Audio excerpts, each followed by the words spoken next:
Greetings, fellow humans. We're back with video number 4. What? The video starts with me being like, sorry, guys. We're just going to leave that in because it's funny. Excellent. All right, video number 4. Video number 4, StrengthsFinder. Time to talk StrengthsFinder. StrengthsFinder is one of my favorite languages to use when consulting with a team. Super positive, Drew. Because Super it's positive. very positive. And so unlike, as we get into some of the next two that kind of focus around the differences, which can be helpful for a lot of reasons, StrengthsFinder focuses on what is strong with each person. And the idea behind StrengthsFinder is that instead of spending all of our energy managing our weaknesses, we should spend all of our energy developing our strengths. And then we should partner with people who are good where we are weak, and then our whole team will thrive. And when it happens, it's kind of like magic. It's like a miracle happened. It's really beautiful. It's miraculous. It's beautiful. And everybody has fun. Everyone starts crying. There's unicorns and gosh. bluebirds and rainbows. No, actually, kind of it is, because when people start to get this. Actually, it kind of is. There was a real rate. I mean, okay, maybe it's not unicorn. actual unicorns or actual rainbows or whatever, but sad. there really should be. Somebody should be in charge of this. At least like a graphic that just goes whoosh, unicorn. Seriously though, you may understand what it's like to be in a job where you feel like everything you're doing takes all of your life force. That is probably a sign. It's a very long life force. Zach, it's a slow one. My moment of Muppetdom there. It's probably a sign that you are working out of your weakness. Now, StrengthsFinder defines a weakness as something that makes you feel weak, and a strength is something that makes you feel strong. So you could actually be really good at something that you don't enjoy, that you don't feel like you can ever be an expert at or ever be the best at. So the idea of StrengthsFinder is to actually take the people on your team and make sure that they're kind of operating in their sweet spot and that you are inviting where they are strongest into the conversation that your team is having. Yeah. So StrengthsFinder is beautiful on a number of levels. It really is. It does cost a few bucks, so you can either buy the StrengthsFinder's book and take the test from the little code that's in there. You can actually just go to the website and take the test there.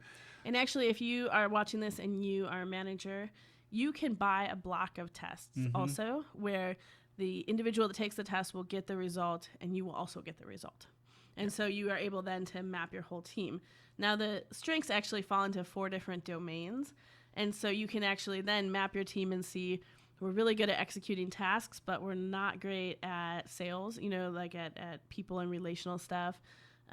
So there's 4 different areas, and that's not for this video, but yeah, that's probably a little more information than you would care to know about. But when you start to understand the individual strengths as they start to come together, you get a really nice big picture view of the tendencies in your team. And Kimberly's been mapping teams for a while now and doing this exact work.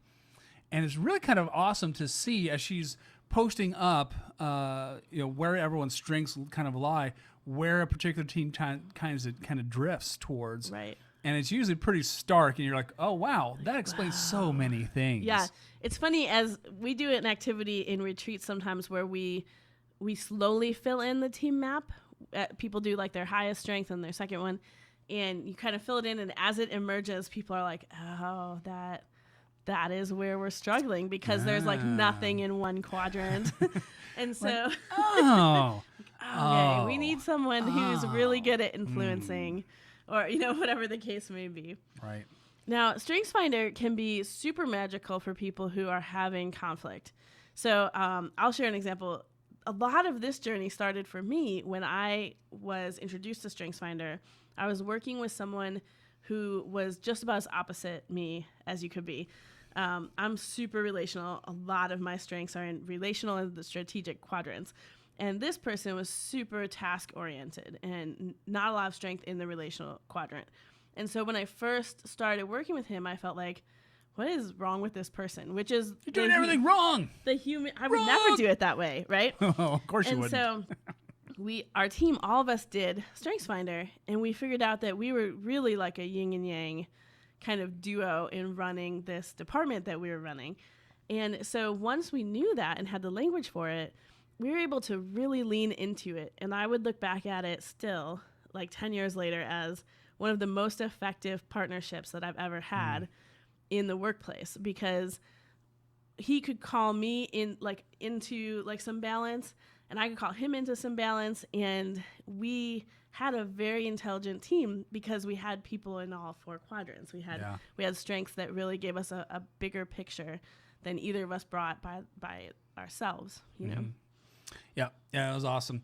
So that's a bit about StrengthsFinders. Next up, we're going to be talking about Myers-Briggs. Whoop.